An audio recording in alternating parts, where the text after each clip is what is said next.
Look at that, it's reflecting the light right back. But I have this new can of Break Free. I'm just gonna give it a spray. So this is ice cold, and then we're gonna read it warmed up to operating temperature. Or is it that dirty because of all the blow-by driving at high RPMs on the interstate?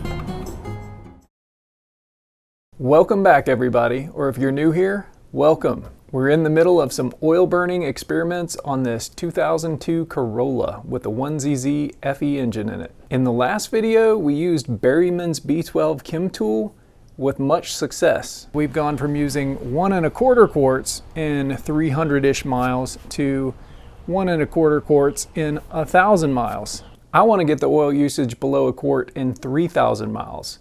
So we're going to do the Berryman's treatment again. Now, I'm not going to bore all my regulars with another full treatment video, but in case any of you missed the original Berryman's treatment, I'm going to give you a quick rundown on how it goes. So, this is Berryman's B12 Chem tool. Definitely smells stronger than Marvel Mystery Oil and Seafoam. All the pistons should be about halfway to top dead center now, since this is a 4-cylinder. The 2 outside ones go up as the 2 inside ones go down, and vice versa. So if you turn the crank about 1/4 of the way, all the pistons are about midway in their cylinders. I'm going to put about 1/3 of a cup of Berryman's in each cylinder, which is probably way more than necessary.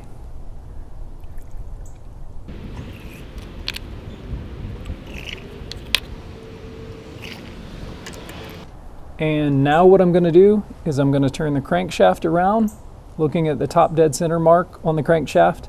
I'm going to rotate the engine 5 times every 6 hours. I might actually add a little Berryman's to each one each time I do the rotation for 24 hours. After that, I'm going to take the car on a drive before I change the oil, so it's still going to have the Berryman's B12 Chem tool in the crankcase. I'm going to take it on a drive on the interstate in 3rd gear at 60 miles an hour for 20 minutes. So it's going to be a very high RPM drive. Now I'm going to start turning the crank. Again, I'm not going to bore my regulars with this, so just know that's the process, and I'll see you soon. So I did the initial engine rotation at 6 p.m. last night. So I got up at midnight and did a rotation, and got up at 6 a.m. this morning and did a rotation. Now we're going to do the final rotation. It is lunchtime, just after noon. Going to pour a little bit more in each of these cylinders.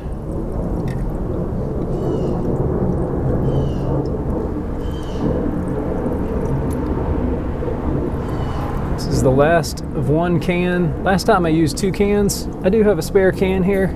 For some reason this is getting hard to find. I went to Walmart and they'd run out.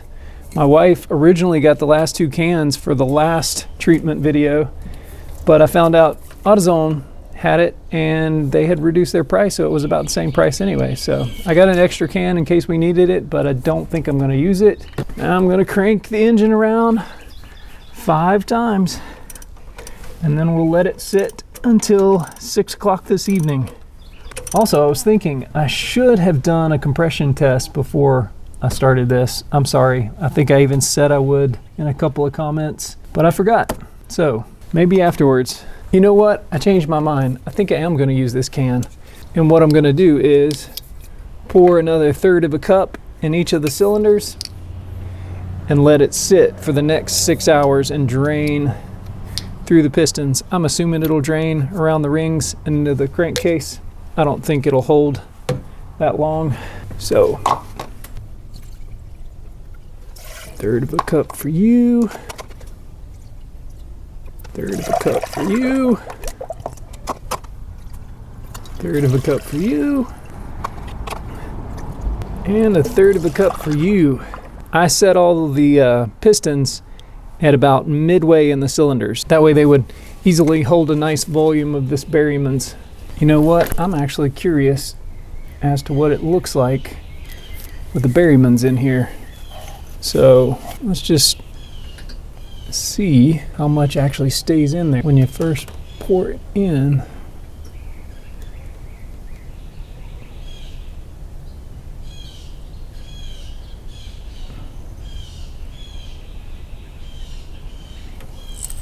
Kind of hard to tell.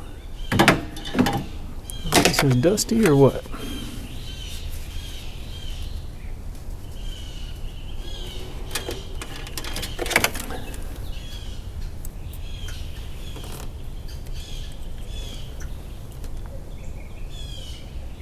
Look at that, it's reflecting the light right back. Let's turn the light down and see if it makes a difference.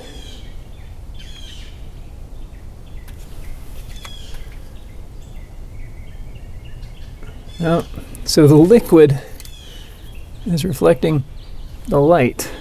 Let's try cylinder number 2 here.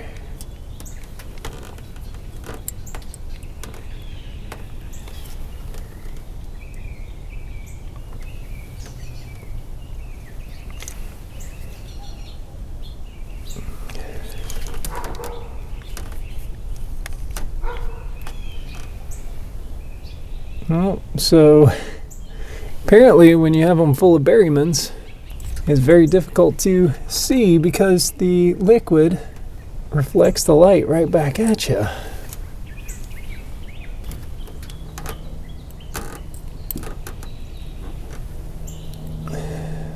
Well, that one you can see a little.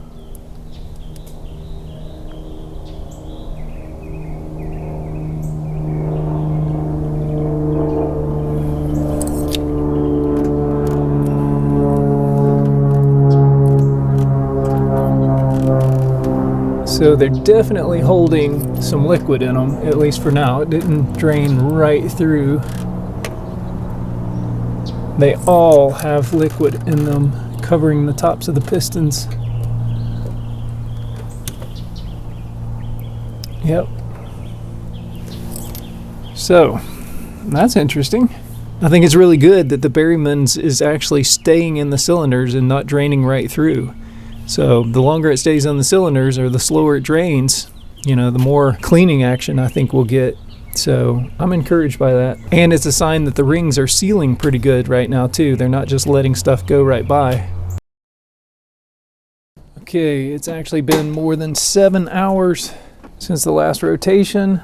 That's all done. If you recall, I set these about midway and poured 1/3 of a cup of Berryman's into each cylinder. Well, let's see if it's all drained out. So here is cylinder number 1. Dry. Number 2. Dry as well. Number 3. Dry, except for some residue in the dish. And number 4. Just a little residue in the dish. So now is the part where I drive it on the interstate at 60 miles an hour in 3rd gear for 20 minutes. However, it's kind of late and I don't want to be out there at night and possibly break down. Not that I think it would break down, but you know, it's getting late. So last time it was very hard to start after doing this part, and I believe that's because when we did the treatment, the Berryman's washed all the oil off the inside of the cylinders and made it so that the rings weren't sealing at all, at least temporarily. So they were running up and down in dry cylinders and weren't able to create enough compression to get the car started. A lot of people recommended, you know, pouring something into the cylinder, maybe a teaspoon of oil or WD-40 or something like that. I have a few options: PB Blaster, WD-40, a little bit of oil. I could even do some Break Free CLP. I think I'm going to try that because, you know, that cleans out carbon in guns and stuff, and it's also an oil and a protectant. But then I'm a little concerned about the P part of CLP, because what CLP means is clean, lube, protect. And is it protecting just with a thin coat of oil, or is it protecting with some sort of chemical that stays on the surface? Also, I looked up the ingredients of Berryman's B12 Chem Tool, and it's mainly xylene. So if anybody's interested in, you know, the main ingredient in that. Okay, I think what I'm going to do is add the CLP to each cylinder and then turn the crank a couple of times just to make sure that it's spread around the cylinders, and hopefully that'll give the rings a good seal. And then what I'm going to do is I actually work 4 miles from here. The interstate is between here and my office, so instead of just taking this straight out for a drive, what I'm going to have to do is I'm going to drive this to work tomorrow. So I'm going to drive it 4 miles, no oil change. Going to drive it with the Berrymans in it. Then on my lunch hour, I'm going to take it out on the interstate for a 20-minute drive at 60 miles an hour. Then I'll bring it home, swap out cars, and take my Sequoia back to the office. And then when I get home later tomorrow night, I'll change the oil, or I'll wait a few days and change the oil and then finish the video then. It depends on how much time I have. I have a jam-packed weekend ahead, I think. So I have this older can of Winchester Break Free CLP, and it's probably about that full. And if it runs out, I have this new can of Break Free Mil-Spec CLP. I'm just going to give it a little spray. Probably have to hold the can upright. All right.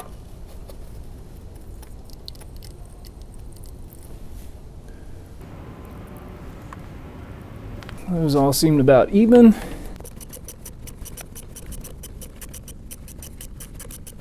Now I'll just put the plugs and everything back in it so it'll be ready to drive to work in the morning.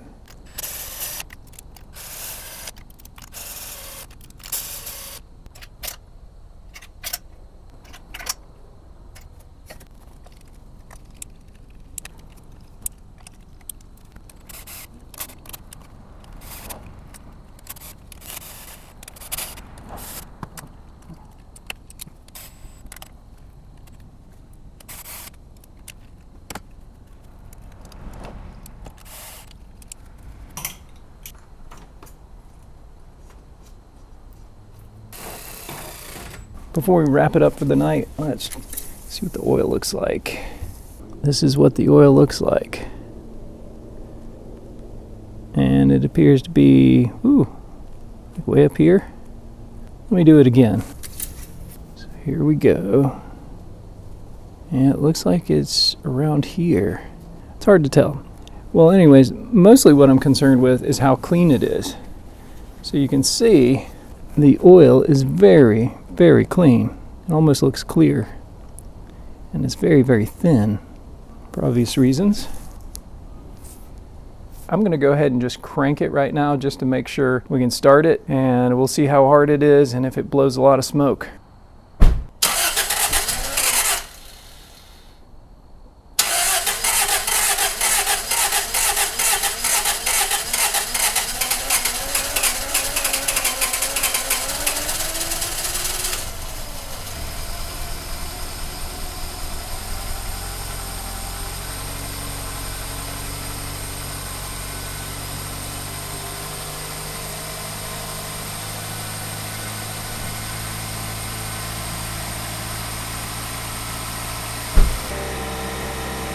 Well, it started a little easier.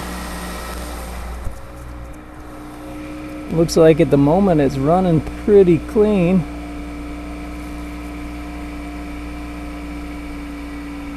I actually don't smell oil burning. That's not to say there isn't any. It just smells really rich. It's a cold evening. It's probably 50 degrees right now. So there's a lot of condensation, it looks like, in the exhaust that's evaporating almost immediately. There's no lingering smoke. Appears to be no black smoke. It just smells like a car running slightly rich on a cold morning. So it should crank right up in the morning.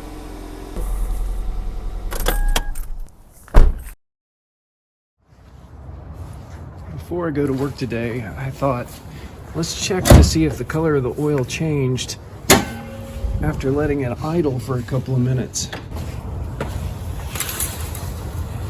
Give it a wipe, do it again.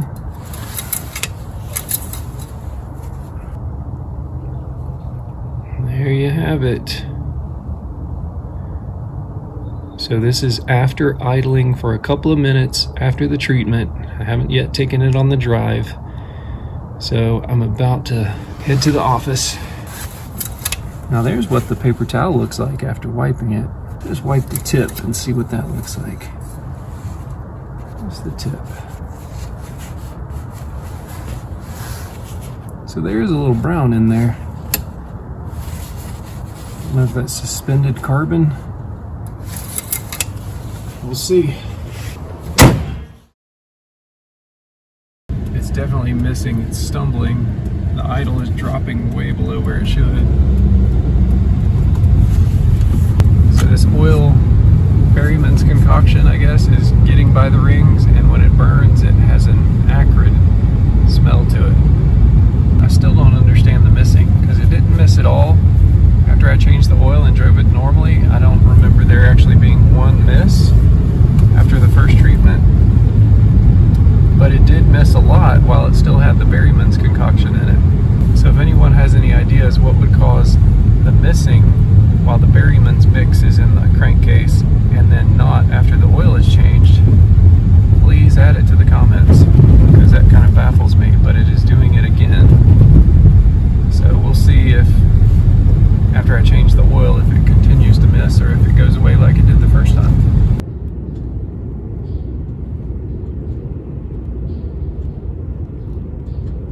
Okay, it's time for that high RPM drive.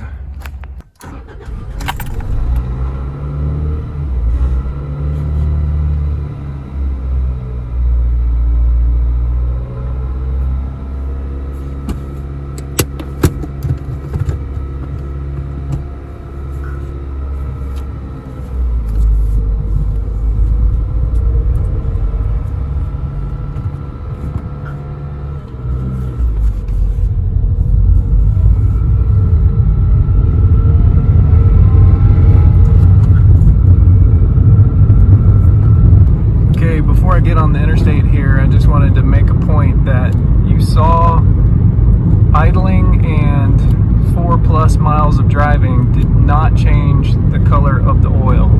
So there wasn't a whole lot of cleansing effect that we could see.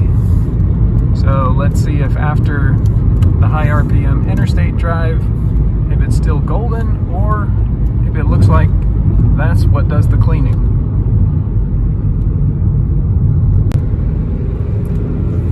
Okay, I'm in third gear. It's 11:02.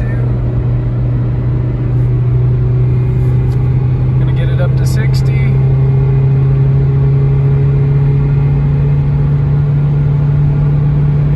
And we're gonna hold it here for 20 minutes. Okay, we definitely exceeded our 20 minutes. So we're gonna head to the house.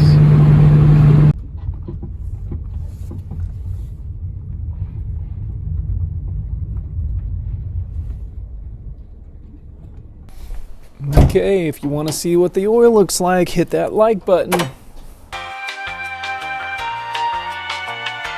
Just kidding, do whatever you want. Got me a fresh shop towel here. Well, the quantity has gone down. Not too bad, but pretty far down considering. So if you recall, it was somewhere right up about where my fingernail is, and now it's down there. So that's in basically one 20-minute drive, 30-minute drive maybe. Doesn't look too dirty though. So I'm not so sure how much difference this is going to make this time. I guess all we can do is change the oil and start checking the mileage again. Hopefully we'll keep improving.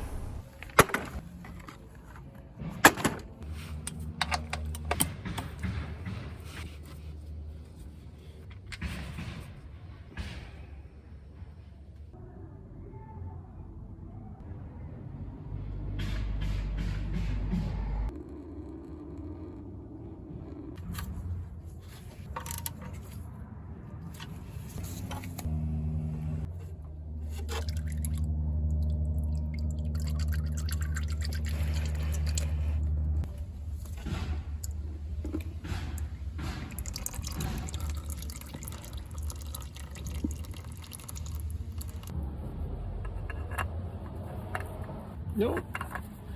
Got to lube it.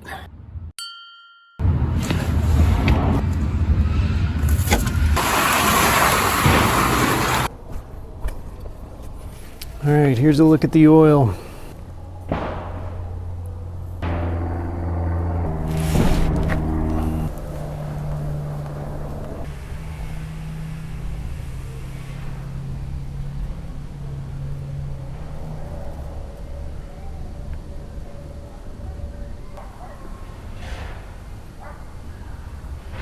Now, do you think the oil is that dirty because it cleaned that much carbon out of the engine and off the rings and off the pistons? Or is it that dirty because of all the blow-by driving at high RPMs on the interstate?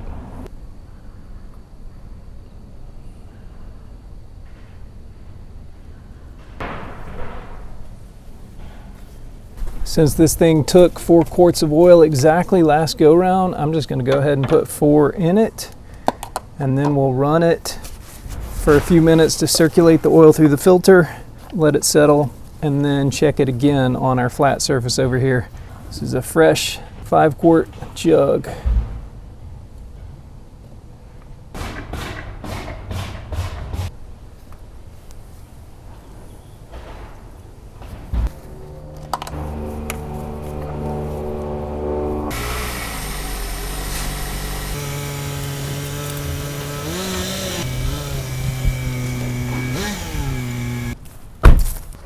So it's run for a minute and it's drained back down for a minute. Let's see where the oil is.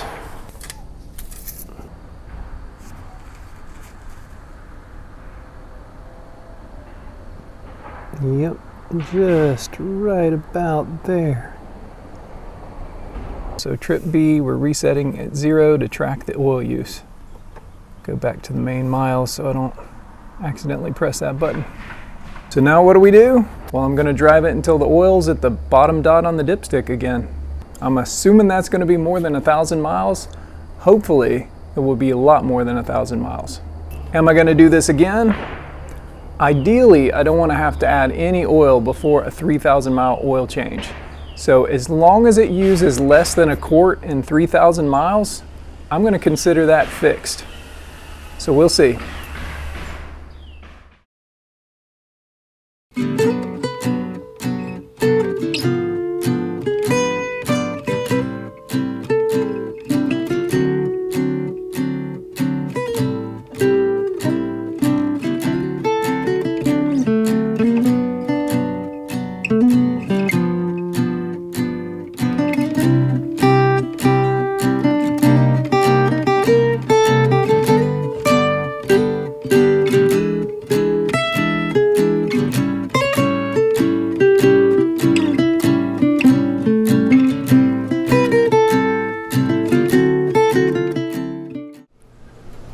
Okay, so this is the first time I'm checking the oil since the second treatment. We've just gone over 300 miles, and I have to admit I'm a little bit nervous about this. I feel like every time I pull the dipstick, there's going to be no oil on it, or like I was dreaming this whole last episode. Pepper chasing a chipmunk. Ooh, I'm liking that. Look at that, it is still exactly at the top dot. I'm gonna wipe it off and do it again. Bring in the light here. And you can see the little line right there. Let's flip it over. Well, I'm a little bit relieved there. It's a balmy 82-degree November day, and we are about to go on a trip to Atlanta and back. So we're going to take the Corolla to get some miles on it and hopefully be able to see something on the dipstick, or hopefully not be able to see something on the dipstick actually.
above, one of our whale trucks is currently being fed. So I believe this one is you, Sean. Getting his meal from one of the boats.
So we got back late from Atlanta last night. We have 617.3 miles on it. Well, apparently this is what happens when you drive 75 miles an hour for a few hundred miles. So at just over 300 miles, we were at the top dot, and now we're almost halfway to the bottom. 901.9 miles. It's less than 30 degrees out here Fahrenheit, so whatever that is Celsius, I don't know how accurate this is, but it's pretty accurate. You can see the frost on the roof of the car, hopefully. Definitely below freezing out here. We're gonna do a little experiment on the oil reading today. We're gonna read it ice cold, and then we're gonna read it warmed up to operating temperature. Because, as several people have pointed out, oil volume increases with temperature increase. I think it's about 4%, so we'll see how much of a difference it makes on the dipstick. Alright, we're getting close. So this is ice cold. We are almost right there at the dot, and we haven't gotten to 1,000 miles yet. I'll wipe it off and do it again, then we'll warm up the engine.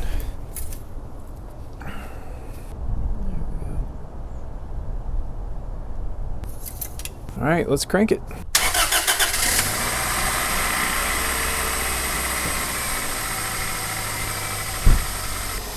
I guess I should actually show you that the engine is cold right now.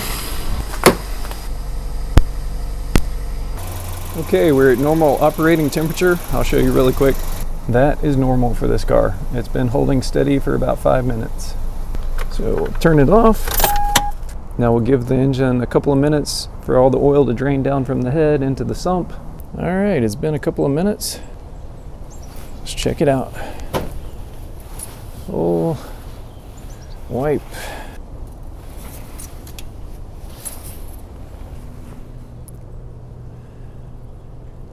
It's a little bit more below the dot. I'll give it a couple more minutes, but I'm gonna have to go to work. Okay, it has been more than 5 minutes now. And the oil is still showing lower than it did when it was cold. So though oil volume does expand when it's warm, it's not really practical in our measurements to worry about whether it's cold or warm, because obviously if the engine's been sitting overnight, it's going to drain more, and who knows how long it'll take it to drain back to where it shows even more full. You know, right now it looks like it's fuller when it's cold, but it's not. It's just that all the oil drains back down in the pan. So it really doesn't matter too much whether we check the oil when it's warm or cold. It's kind of relative. But I'll try to let y'all know if I'm checking when it's cold or warm. Right now we're at 901 miles, and it looks like while it's warm, we've gone from the top dot to the bottom dot, which would be 1 1/4 quarts now, right? I think in the meantime, what I'm going to do is just top the oil off again and keep an eye on it. Because if I drive another 300 miles and we see almost no usage, we'll know it might have something to do with the oil pan shape. But if we see a lot of usage now in this next 300 miles, we'll know the fix is only temporary, and we have to figure out why. Anyway, thanks again for all the comments and advice. Please subscribe if you haven't already and you want to see this series through. And as always, thanks for watching, and I hope to see y'all in the next one.